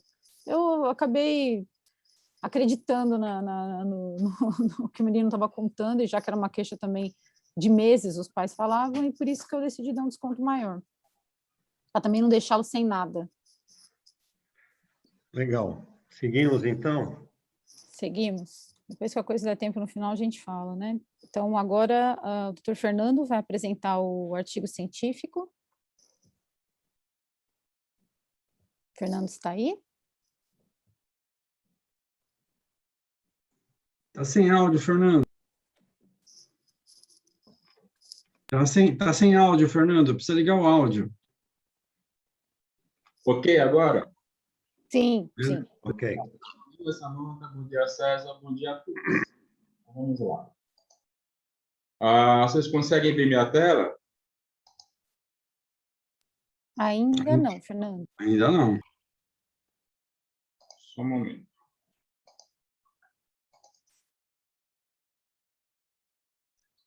E agora? Agora sim. Ok? Consegue me ouvir via tela, então? Sim. Então, vamos lá. O artigo que eu vou apresentar é intitulado Deficiência de células-tronco do limbo provocado por lentes de contato. Foi um artigo publicado na Ocular Surface em 2016 e feito no Departamento de Oftalmologia e Ciências Visuais da Universidade de Illinois, em Chicago. Então, vamos lá. A deficiência de células-tronco do limbo é uma condição que significa a destruição ou a disfunção das células propulsoras do epitélio corneano. E, clinicamente, a característica fundamental dessa condição patológica é a conjuntivalização corneana. E o objetivo desse artigo, segundo os autores, discutir uma causa menos conhecida, menos estudada da deficiência de células-tronco do limbo, que é o uso de lentes de contato. Então, as palavras-chave do artigo são conjuntivalização corneana, lentes de contato, deficiência de células-tronco do limbo e células-tronco do limbo. A gente vai ver alguns artigos utilizando células-tronco limbais ou inclusive limbais. Essas traduções, elas ocorrem. Então, é o seguinte, nos últimos anos, sem dúvida nenhuma, e se atendo, obviamente, ao que os autores colocam no artigo, há um avanço muito grande no estudo das células-tronco do limbo e na sua função em manter e regenerar as células do epitélio corneano, tanto em situações normais como em estados patológicos. Então, as células-troncos do limbo, elas são um sítio de células quiescentes, cuja diferenciação vai dar origem às células do epitélio corneano. Bem, então, portanto, essa doença, a caracterização, a definição é a disfunção ou destruição das células-tronco precursoras do epitélio corneano. Existem causas congênitas e adquiridas, como, por exemplo, a aniridia, a displasia ectodérmica, as queimaduras térmicas e químicas, a síndrome de Stevens-Johnson, condições iatrogênicas, e a gente tem o uso de medicações oculares e cirurgia e o uso de lentes de contato. E atendo-se estritamente ao que os autores colocam, que o uso de lentes de contato é uma causa menos discutida, menos conhecida e frequente assintomática dessa condição patológica. Bem, não tem um slide aqui, mas como é que os autores... Esse é um artigo de revisão. Tá? Eles colocaram esse termo, deficiência de células-tronco do limbo, no PubMed e foram revisar os artigos. É basicamente isso. Isso é necessário para entender que ele é um artigo que ele fica um pouco de trás para frente, no sentido de que a gente só vai entender, segundo o artigo, as explicações patológicas e patogênicas no final do artigo. Ele vai começar com os dados de epidemiologia. Então, eles colocam um dado bastante interessante que me chamou a atenção, que, segundo os autores, em todo o mundo existem cerca de 125 milhões de usuários de lentes de contato, e destes, aproximadamente 37 milhões estão nos Estados Unidos. Então, estima-se que 2,4% a 5% dos usuários de lentes de contato desenvolvem alguns sinais dessa condição patológica. E que 15% dos pacientes que têm essa condição patológica, os casos são atribuídos ao uso de lente de contato. Então, é muito simples, mas é bom parar para raciocinar aí. Então, portanto, o uso do total de usuários de lente de contato é um valor de em torno de 1 dígito tem deficiências de célula-tronco do limbo. Agora, do total dos pacientes que têm deficiências de célula-tronco do limbo, 15%, quer dizer, um número de 2 dígitos, é atribuído ao uso de lentes de contato. Então, é um número considerável. Bem, ainda em relação à epidemiologia, existe a duração média do uso de lentes de contato, aí, colhendo a história do paciente, já vai ajudar na história, é em torno de 4,2 a 17,6 anos. E em relação ao número de horas por dia, de 12,5 a 16,25 horas por dia. Agora, um dado é muito importante, ou seja, que no levantamento que eles fizeram, na revisão que eles fizeram, você tem pacientes, usuários de lente de contato, que desenvolvem a deficiência de célula-tronco do limbo após 6 a 12 meses de uso. Então, portanto, significa o seguinte, Você pode ter um paciente com um tempo de 6, segundo o artigo, de 6 a 12 meses, que pode ter essa doença. Ou seja, não achar que isso só vai ocorrer com pacientes que têm uma grande quantidade de anos de uso de lente de contato. A idade média foi de 42 anos. Esse é um artigo que ele é muito interessante. Todos os parágrafos desse artigo é interessante, ele tem cerca de 30 páginas, mas a gente tem 10 minutos para apresentar. Então, vou ter que adiantar um pouco e me ater aos dados que são fundamentais. Então, de todos os casos apresentados nesse artigo, praticamente todos os casos envolviam somente usuários de lentes de contato gelatinosas. E somente um dos artigos que eles revisaram havia descrição dessa condição em usuários de lentes de contato rígida gás permeável, inclusive um trabalho do Ophthalmology de 2016. Eu fiquei muito curioso e fui ver o artigo. Não existe, segundo os autores, até o momento, um conhecimento sobre a importância das lentes híbridas ou das lentes esclerais ou mini-esclerais, mas a gente vai ver que eles vão adiante até colocar um dado que se opõe um pouco em relação a isso. Então, portanto, quando o paciente chega, qual é a história do paciente? Muitos anos de uso de lentes de contato gelatinosa e durante muitas horas por dia. Desses pacientes, frequentemente eles são assintomáticos. Agora, 71,4% dos pacientes apresentam esse sinal clínico característico, que é a conjuntivalização. Quando os pacientes são sintomáticos, geralmente têm sintomas não específicos: dor, fotofobia, diminuição da visão, lacrimejamento, olho seco, blefaroespasmo, olho vermelho e irritação. Vocês conseguem me ouvir bem? Alguém pode me responder? Sim, está dando para ouvir bem, sim. Estamos ouvindo bem, sim. Então, vamos lá.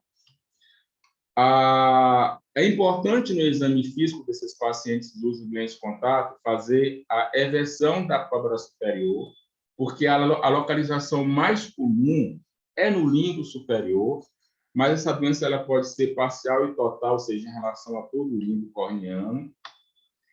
Bem, embora os autores nesse artigo eles não se esmerem a descrever, então o que ocorre?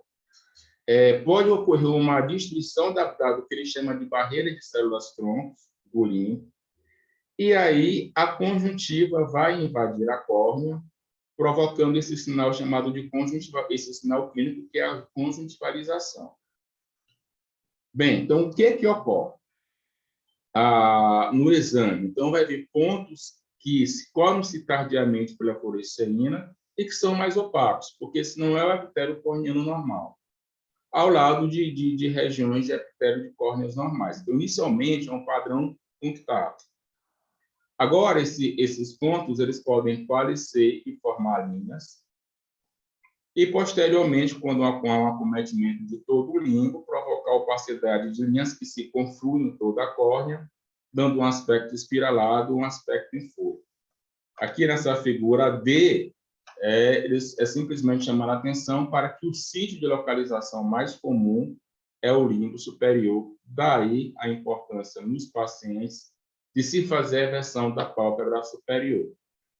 Então, existem zonas de opacidades corneanas que vão formar linhas, e aqui é um paciente já em estágio avançado, que acaba acontecendo uma proliferação, uma lâmina de tecido conjuntivo que recobre a córnea, junto com neovascularização. Então, é um estágio inflamatório avançado. Bem, então, falando novamente, então, inicialmente, é uma doença, é um aspecto punctato, que se dissemina por toda a córnea, pode estar associado à neovascularização e alguns autores chamam de panos corneanos, e no estágio final da doença, há uma doença epitelial persistente e recorrente e profunda perda de visão, que a gente já falou. Então, aqui é muito importante, porque a gente vai entender um pouco melhor o que acontece segundo o artigo. Então, como é que se dá? A gente falou do diagnóstico clínico, agora o diagnóstico laboratorial e por imagem. Então, um dos principais é a citologia de refração, porque o artigo já falou, os autores já disseram que a conjuntivalização é o sinal clínico mais característico dessa doença. Então, o que ocorre? Nas células troncos limbares, quando elas passam a diferenciar, há uma diferenciação anormal, e aí passam a ser encontrados no epitélio corneano células caliciformes conjuntivais, que são resultados de uma diferenciação anormal. Essas células elas não aparecem no epitélio normal, essas células caliciformes conjuntivais. A microscopia confocal ela vai, portanto, ampliar esses achados que a gente pode ver na lâmpada de Fenda, principalmente essas células caliciformes conjuntivais.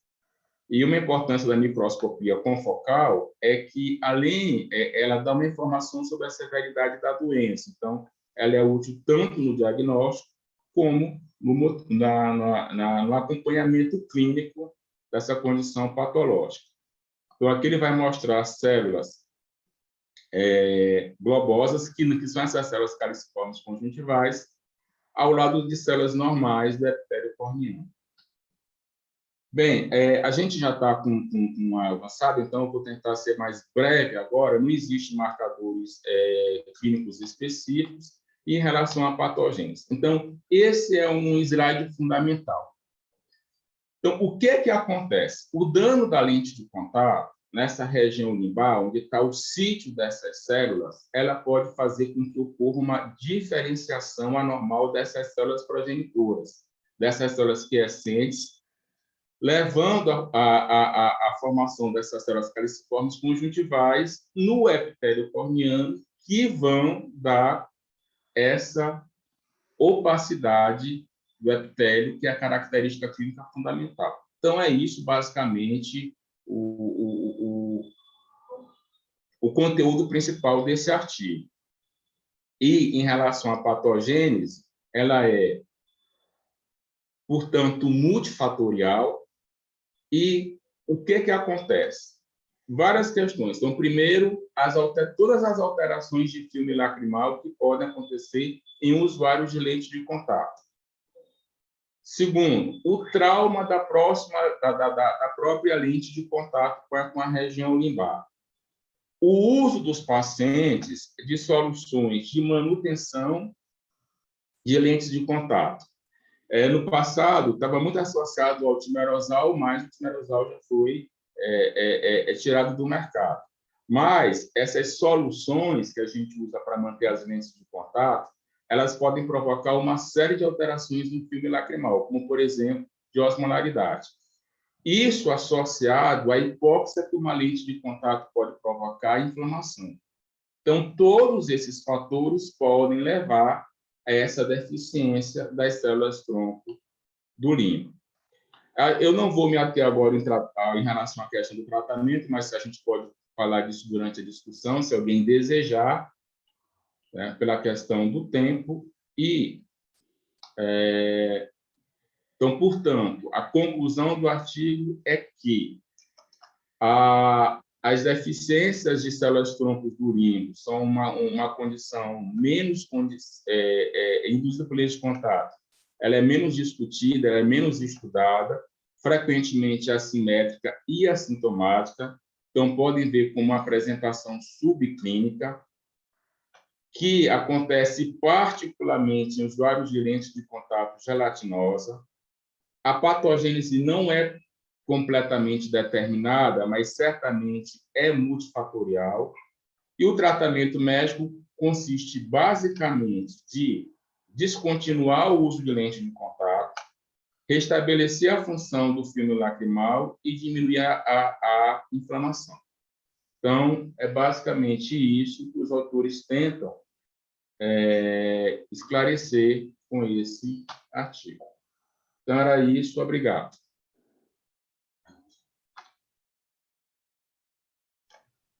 Obrigada, Fernando. A gente já está meio adiantado, aí, atrasado, aliás, né? Só lembrar que eu sempre incluo o diagnóstico, nos diagnósticos diferenciais, a insuficiência de limbo em pacientes com ceratites, principalmente pacientes usuários de lente gelatinosa, em geral de altas ametropias e que usam lentes por muito tempo e por muitas horas por dia. Eu sempre coloco como uma possibilidade no diagnóstico diferencial, e ele só vai ser confirmado eventualmente com a citologia de inclusão. Só para falar um pouquinho sobre o uso de lente escleral, não sei se alguém tem alguma experiência, eu tenho alguns casos de Steven Johnson, de síndrome de Addison, de displasia ectodérmica, que são outras causas de insuficiência de limbo, pacientes com alterações importantes da superfície corneana, e que a gente tem uma preocupação em relação ao apoio da lente, mas esses pacientes, no geral, reportam uma melhora muito grande nos sintomas e na acuidade visual. Então, quem sabe no futuro a gente consiga juntar mais casos aí para ter uma impressão sobre o uso das lentes esclerais nesses casos. Então, se alguém tiver mais alguma observação, algum comentário, senão a gente vai seguir para a aula do Celso. É só um comentário pontual sobre isso, César. Esse é um ponto importante, exatamente isso. Os autores eles falam que as lentes esclerais elas podem ter um efeito na terapêutica desses casos. Então, seria digamos, chamar a atenção para uma indicação do uso de lentes esclerais. Eles colocam isso sim no artigo. Ok, mais alguém tem algum comentário, alguma observação? Senão, nós vamos seguir adiante. Você só descompartilha a tela, por gentileza? Então, Celso, a gente faz todo mês essa nossa reunião e a gente tem tentado incluir em todas as reuniões, convidar um fabricante de lente oftálmica ou de lente de contato para falar sobre um determinado produto, um lançamento, uma nova tecnologia ou, enfim, um outro assunto que possa ser de interesse. Então, te agradeço aí a presença e estamos todos à disposição para ouvir tua aula.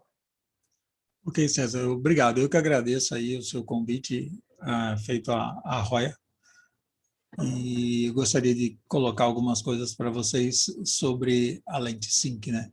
No conceito de lentes acomodativas. Então, nós temos algumas formas de denominar essas lentes, né? O mais conhecido delas, ou que a gente gosta mais de usar, seria como lentes de suporte acomodativo, mas como é uma nova tecnologia e já presente em outros fabricantes, também vem sido chamada de lentes de focalização estendida, de lentes digitais, de lentes ocupacionais, de uma forma especial, de lentes ocupacionais, ou lentes com potência ampliada para perto. São esses os denominadores para esse tipo de lente.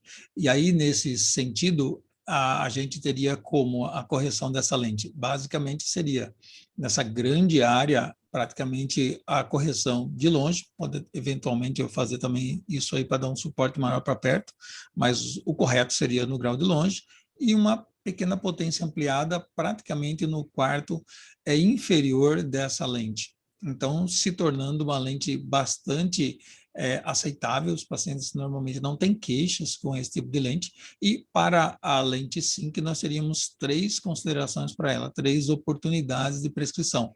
Uma é com uma potência ampliada próxima de 0,50, outra próxima de 1 e outra próxima de 1,25, tá? Então são essas 3 possibilidades para esse tipo de lente. Muito bom. Então, vamos ver alguns detalhes para entender por que ela é diferente de outras lentes.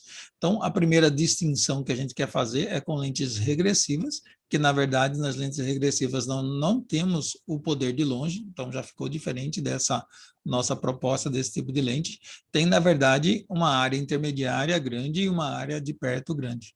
Então, esse é um outro tipo de lente, um outro tipo de conceito, e também diferenciar da lente indoor, que na verdade não terá o longe, mas terá uma meia distância um pouco maior, que vai dar uma focalização por volta de 3 a 4 metros, dependendo da opção, da escolha que você tenha por essa lente e do fabricante.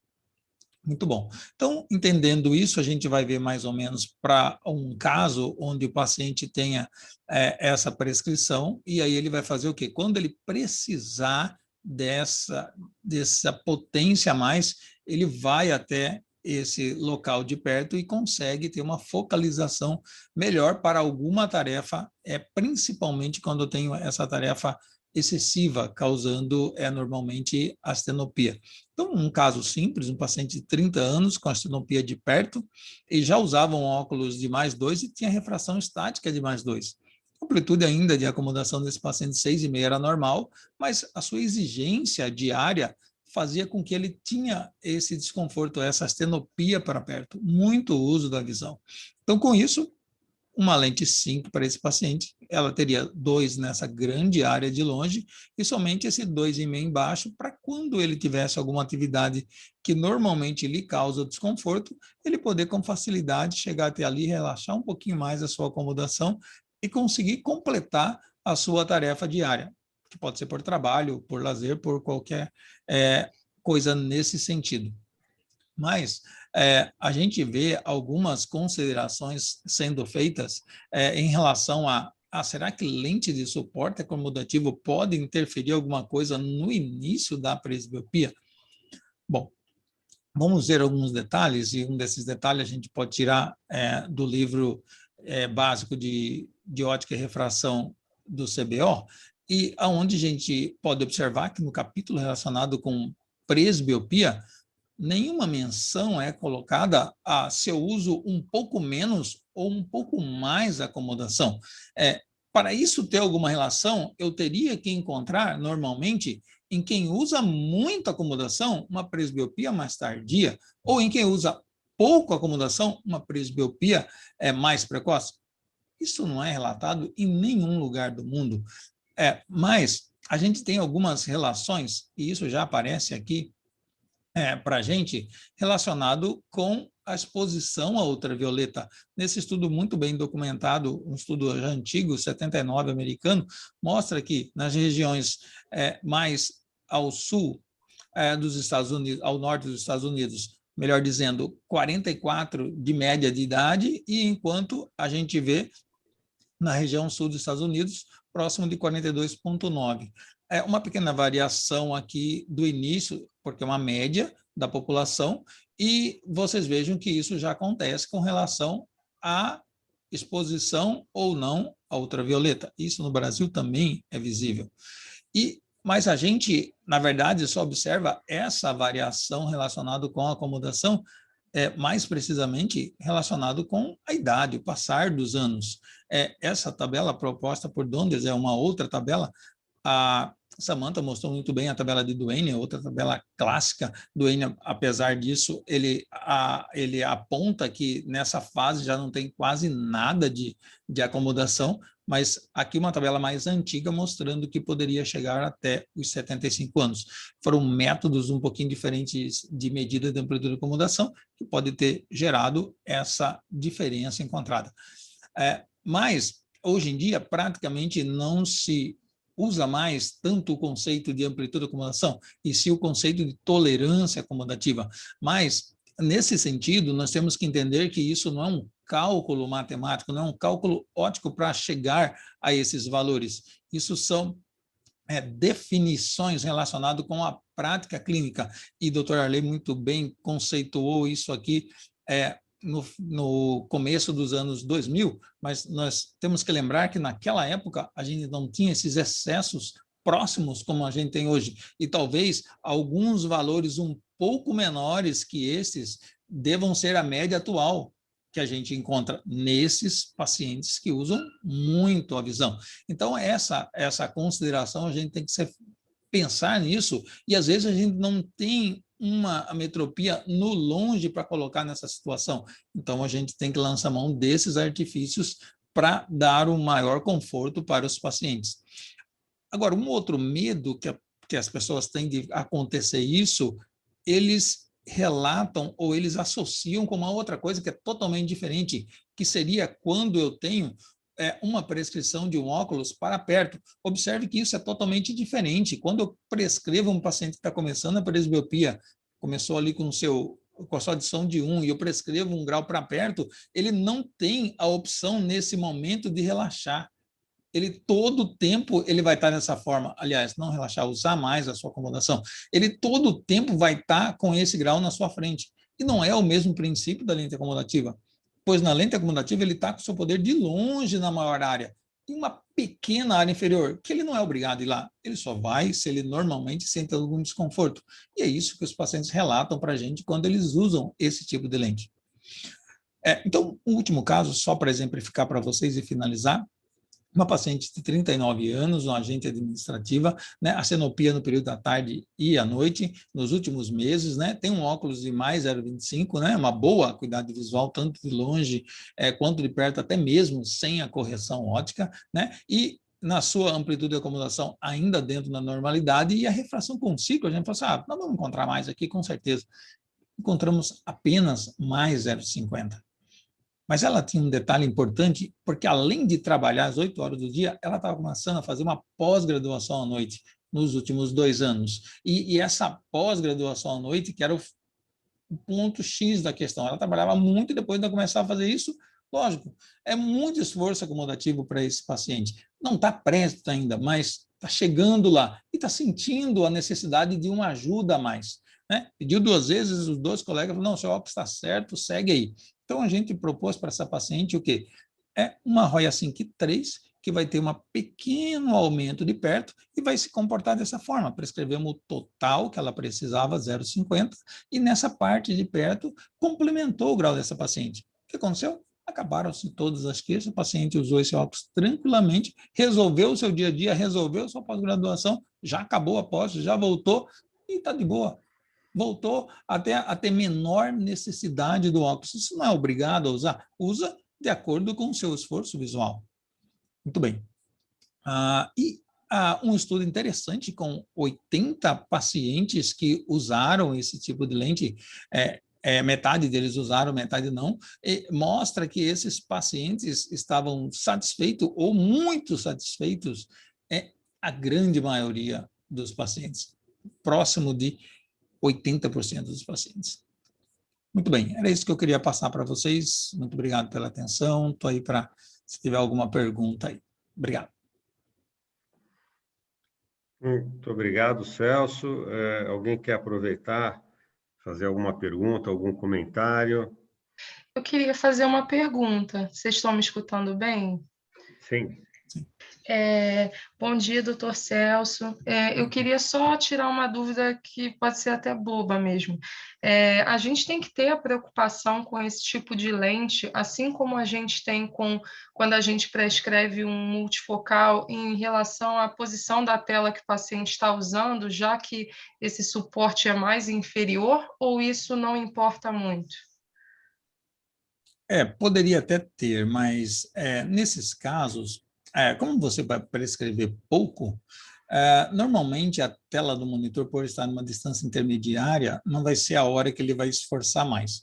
Normalmente vai ser a hora que ele está com um celular, ou um livro, alguma coisa pequena na mão, que a tendência da nossa posição ergonômica natural é descer um pouquinho mais, estar um pouquinho mais abaixo do que a nossa linha em frente da visão. Então, eu acredito que normalmente não tem. Eu nunca nem pensei na possibilidade de fazer alguma orientação relacionada com isso, mas, eventualmente, alguma situação pode até ocorrer. Obrigada. É sempre importante perguntar, né, o tipo de tela que o paciente usa, se ele puder ficar sempre um pouco acima da tela, a chance disso acontecer acaba sendo menor. O que eu queria perguntar, Celso, se os pacientes percebem diferença nessas lentes. Eu estou te perguntando isso porque eu tenho uma sobrinha que há uns 3 anos atrás, tinha uns 15 anos, tem uma lente da Zeiss, que eu não me lembro agora o nome comercial, que seria, pelo que eu entendi, uma lente acomodativa, e que eles faziam a propaganda como se fosse a lente para o usuário, a lente oftálmica para o usuário de lente de contato, tá? Que eu até agora não entendi exatamente o porquê disso, mas enfim. E aí ela foi na ótica, você usa lente? Uso. Então essa aqui é uma lente para usuário de lente. Ela me ligou e falou, pô, tio, tô vendo as coisas, como se fosse uma lente multifocal, vai. Estou vendo embaçado, as coisas balançam quando eu falei, não é possível, né? Traz o óculos aqui para eu ver. E eu fui ver, não era uma lente monofocal, ela tinha, sei lá, -2 de miopia, e era uma dessas lentes, e só melhorou depois que eu pedi para ela trocar para uma lente monofocal tradicional. Os pacientes referem alguma mudança nesse sentido, na tolerância, ou uma dificuldade maior em acostumar com esses óculos? Não.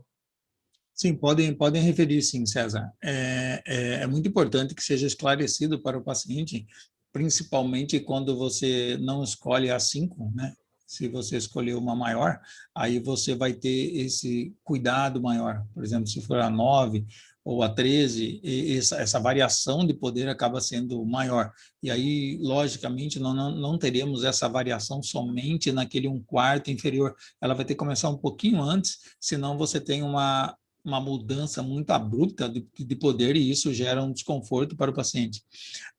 Mas, assim, o que a gente tem observado é que, na verdade, nós temos uma realidade aqui que é diferente da realidade do Japão. Então, algumas recomendações que para algumas lentes de maiores poderes aqui acaba não sendo tanto aceito. E quando você tem uma menor correção, que aí dá menos queixa, como você apontou, você tem uma maior aceitabilidade da lente. E aí você resolve todos os problemas. Celso, Fala, Marcelão. vou ligar a câmera aqui. Diretamente de Nova York, pode falar. Diretamente de Campinas, do consultório. Você tá bom, meu amigo? Tudo bem? Tudo bem, tô tranquilo. Olha a cabeleira do rapaz, hein? Oh. É um sinal de envelhecimento típico, hein? Próxima fase é o rabo de cavalo. Celso, você coloca na prescrição 1, 2, 3, como é que você faria? Isso, a denominação correta para essa, além da Roya, é a Roya 3.5, né? A Sync 3 é uma nova tecnologia de desenvolvimento da Sync. A primeira Sync nós não temos disponível no Brasil, nós temos só a Sync 3, então normalmente eu coloco Sync 3 e /5. Ou se eu quisesse a 9 ou a 13. 0,5, e aí eu só né? preciso da prescrição do longe, né? Logicamente. 0,5, 0,9 ou Isso. depois 5, 0,5, 0,9. Tá. 5, né? 5. É que ela chama 5,3, aí 5. Tá. Então coloca 5,3 /5, /9 e /13, dependendo do que você quer, adição 0,57, 0,90. Tá, okay. Isso. Certo. Para não dar confusão, 3 eu coloco geralmente em algarismo romano e do lado 5 normal. Tá. Ok. Mais alguém quer fazer alguma pergunta, algum comentário? Eu quero fazer uma pergunta. Faça lá. Tá. Bom dia, doutor Celso. Como a gente define o poder que você vai escolher para o paciente? Então, depende de o que você tem de reserva acomodativa do paciente, o que você quer dar de conforto para ele. Muitas vezes, nós estamos no limite de começar até uma prescrição maior. Por exemplo, nessa paciente de 39 anos, poderíamos pensar pela idade numa coisa maior, mas ela estava quase chegando lá, e pela amplitude da acomodação dela, naquele caso, 4,5, eu só precisava de mais um pouquinho. E aí, como eu sei que maior conforto é menos, então eu normalmente tenho uma tendência de começar com o menor. Deixa avisado, talvez depois a gente precisa dar mais um reforçozinho aqui, nisso aqui. Mas como essa é muito mais fácil de aceitar, assim como a lente progressiva, a adição 1 é o filezinho, porque eu tenho áreas grandes de campo de visão, é o que é fácil para acostumar. Agora, começar uma lente progressiva no 2,5, 3, aí você aumentou a chance, mesmo com a maior tecnologia envolvida, de menor aceitação da lente. Então, é o mesmo princípio. Luiz? Luiz. Eu tinha duas questões. Oi, Celso, tudo bom? Tudo bom? Uma questão é a seguinte: naturalmente, com o passar do uso da idade, né, vai sendo mais comum a pessoa me sentir essa deficiência de acomodação, né, mais próximo dos 40. Mas a partir de que idade você tem prescrito, sentindo essa falta e tem tido bons resultados com essa lente? É uma pergunta. E a segunda, o custo dela para o paciente se é muito maior que uma lente simples. O custo é um pouquinho maior do que uma lente convencional, normalmente. Só não é tanto mais caro. As lentes progressivas acabam sendo um custo um pouco maior. Normalmente, as primeiras prescrições minhas, geralmente, estava de 37 para cima. Hoje, aquele caso que eu coloquei de 30, foi uma paciente que a gente prescreveu. Eu tenho pacientes com 25 anos que, assim, o cara trabalha o dia inteiro com computador, com tela, mil e uma coisa, e aí fica tela celular, tela celular, tela celular. Ele não pode perder um minuto do negócio, muito trabalho, muito esforço, e às vezes já tem uma prescrição outra relacionada com astigmatismo importante, com uma outra coisa, uma outra hipermetropia, uma metropia importante já no longe, e aí a hora que você dá esse pequeno gásinho para ele de perto, ele acaba referindo que, mas agora tranquilizou demais para a hora que eu dou uma olhada no meu celular. Então, são coisas que eles relatam que talvez esse conforto a mais dá, digamos que 1 hora a mais, 2 horas a mais de trabalho confortável durante o dia, né? Beleza, obrigado. Fala, Samanta. Em relação à semiprogressiva ou à regressiva, o custo, você falou, é um pouco mais caro que a monofocal, e em relação à semiprogressiva, ela é abaixo ou é a mesma coisa? Não, um pouco menos. Um pouco menos, então fica uma coisa intermediária mesmo. Depende do que você coloca, o que você adiciona, né? Que muitos acabam nessa situação, como já tem, não são míopes, muitos deles ou já estão adultos e estão com muito uso de tela no ambiente profissional, eles acabam colocando uma proteção adicional de Blue Control e tudo mais, e aí você vai aumentando os custos, logicamente, né? Tá, joia, obrigada. Mais alguém quer perguntar, fazer algum comentário? Se não, vou agradecer mais uma vez ao Celso pela participação, pelos comentários, e estamos sempre aí à disposição no que você precisar também. Tá, joia. Eu que agradeço, César. Qualquer coisa que você precisar aí, que a gente puder colaborar aí com a Unifesp, eu estou à disposição. Só me chamar que nós estamos aí. Tá ok. Tá bom? Obrigado aí. Tchau, Obrigado. Luiz. Tchau, pessoal. Celso. Até mais. Tchau. Obrigado.